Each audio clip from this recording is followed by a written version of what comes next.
Buenos días a todos. Hace tiempo se me pidió que pudiera hacer un video acerca de la pedagogía liberadora de Freire, así que me es interesante hacer el presente video. Sean bienvenidos. El tema de la libertad en la actualidad se ve afectada por varios factores que conllevan nuestra forma de vivir, ya que hoy en día hay cambios en nuestra sociedad que nos involucran a todos nosotros a participar en ella. Pero, ¿todo lo que hacemos nos lleva a una resolución de los problemas en los que vivimos?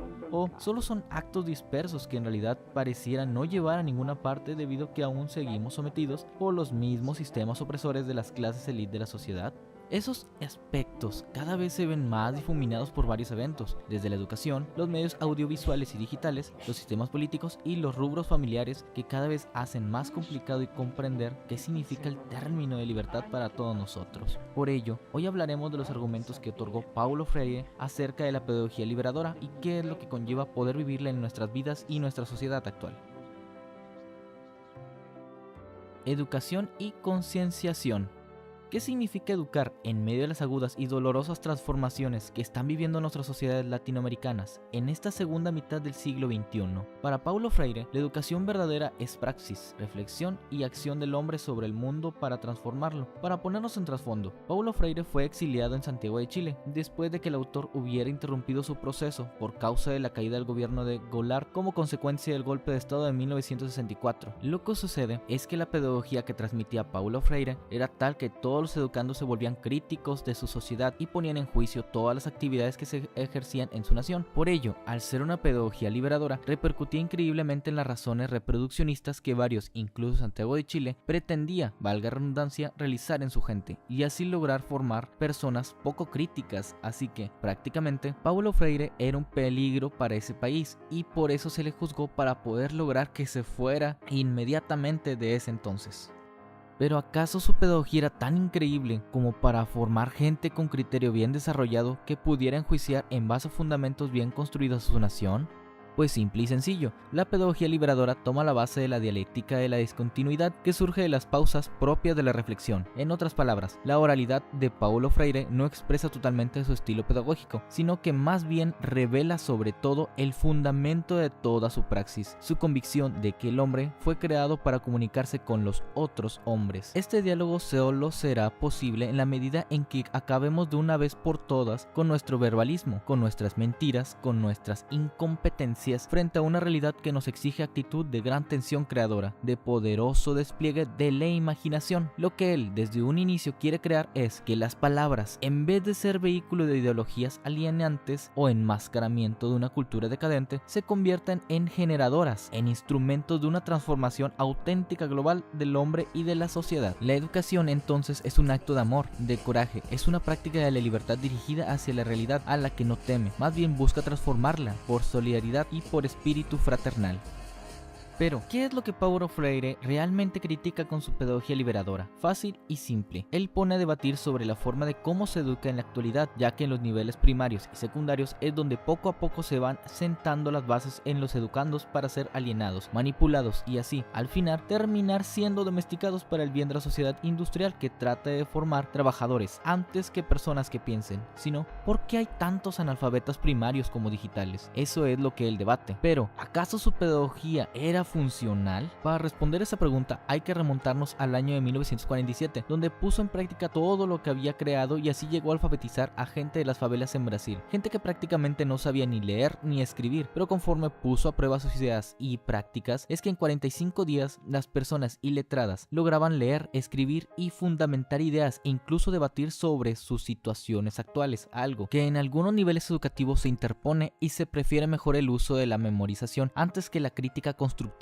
lo cual él siempre trató de lograr con sus educandos conforme el amor y el esfuerzo mutuo. Gracias a esos avances con sus educandos es que poco a poco se fueron ideando y estructurando capacitaciones encabezadas por coordinadores y previamente construidos bajo la metodología de que Paulo Freire había construido y puesto en práctica, consiguiendo así letrar hasta más de 6.000 personas desde junio de 1963 a marzo de 1964, y luego con el firme hecho de poder culturalizar a más de la mitad de la población en Brasil en tan solo 2 meses es que él ideó un plan para crear círculos de cultura, donde esas mismas personas capacitadas pudieran educar a otras 30. Sin embargo, ¿qué creen que sucedió antes de que su idea se cumpliera? A los que ya lo conozcan, pues sucedió que hubo un golpe de estado en donde se prefirió eliminar esos planes de culturalización a la mayoría de la población. ¿Y por qué se imaginan que pasó eso? Pues a los que ya comprenden el grado de la clase dominante, entonces no habrá mucho detalle para aclarar, pero si no se entiende bien ese concepto, entonces vamos a conocerlo un poco mejor.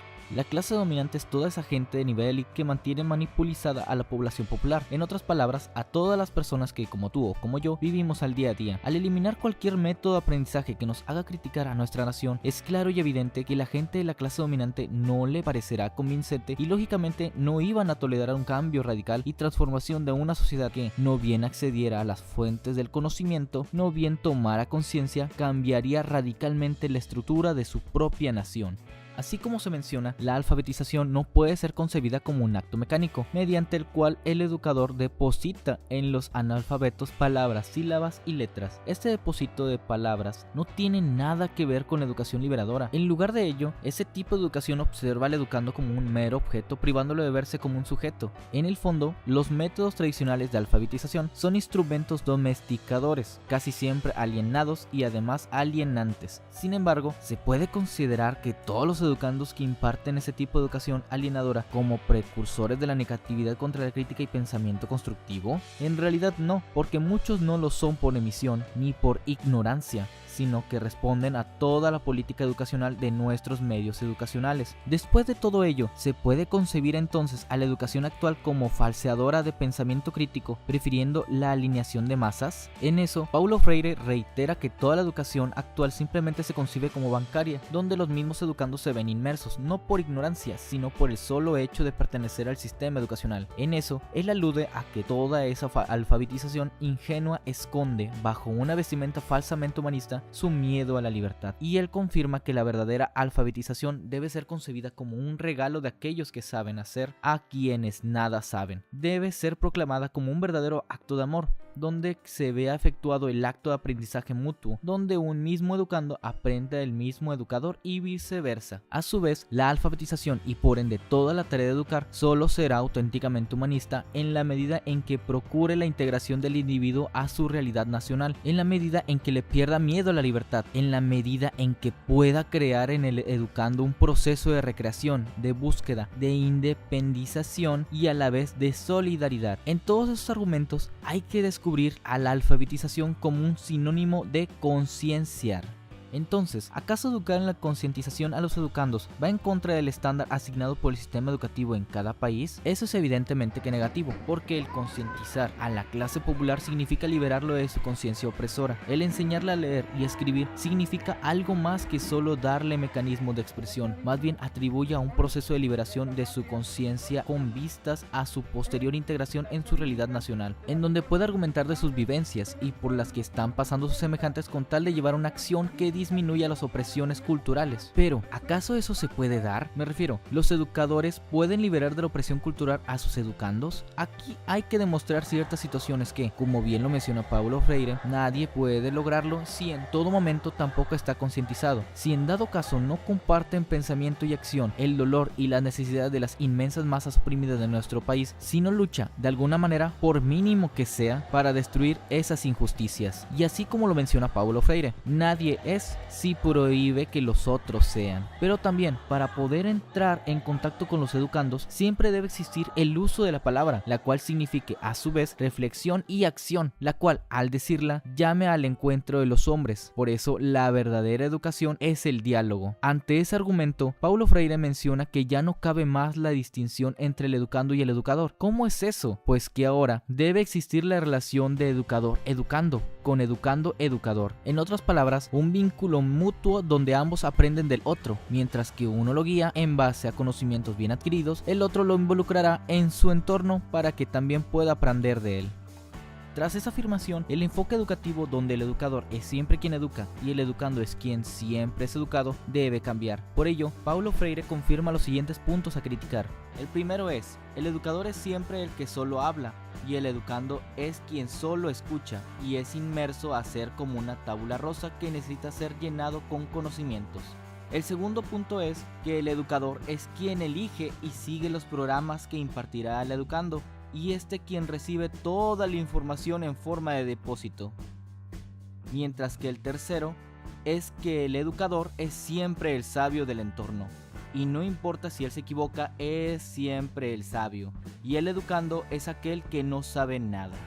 Esas situaciones son las que Paulo Freire menciona que se deben de cambiar para crear un diálogo sano y enfocado a la concientización mutua del educador y el educando. Ante esto, esa premisa concibe que ya es suficiente de crear sujetos pasivos y de adaptación, sino que se involucren a la participación, a la reflexión y a la creación de que dé respuestas a las situaciones de su entorno. Hay que cambiar también ese simbolismo de concepción bancaria, donde el alumno solo se le nota como un mero objeto o un depósito donde se le debe administrar toda la información, y mejor concebirlo como un ser pensante capaz de discernir, reflexionar y criticar las acciones que efectúa a diario, tanto de él como de sus semejantes. Por lo cual, Paulo Freire menciona que nadie educa a nadie, que tampoco nadie se educa solo, y que los hombres se educan entre sí mediatizados por el mundo. Conclusión: como se ha mencionado en este video, la educación de Paulo Freire es principalmente problematizadora, fundamentalmente crítica, virtualmente liberadora. Al plantear al educando el hombre mundo como problema, está exigiendo una permanente postura reflexiva, crítica, transformadora, y una actitud que no se detiene en el verbalismo, sino que exige acción. Y ante la premisa concebida en este video, bajo la perspectiva de la pedagogía liberadora, se debe mencionar que concienciar no es sinónimo de ideologizar o de proponer consignas, eslóganes o nuevos esquemas mentales que harían pensar al educando de una forma de conciencia oprimida, ya que esto es lo que menos busca, sino que busca la participación conjunta del pueblo o en el poder, y alejarse de la opresión y de las clases élite u opresoras. En todo caso, no es posible dar clases de democracia y al mismo tiempo considerar como absurda e inmoral la participación del pueblo en el poder. Por ello, todos los argumentos en base a la pedagogía del oprimido se convierten en la práctica de libertad propuesta por Paulo Freire para realizar un cambio en nuestra sociedad actual. Muchas gracias por su atención, les habló Marce Ramos para su canal y nos estamos escuchando en el próximo video. Si el video te gustó, me gustaría que dejaras un comentario para saber de qué otro tema te gustaría que hablara a futuro. Muchas gracias.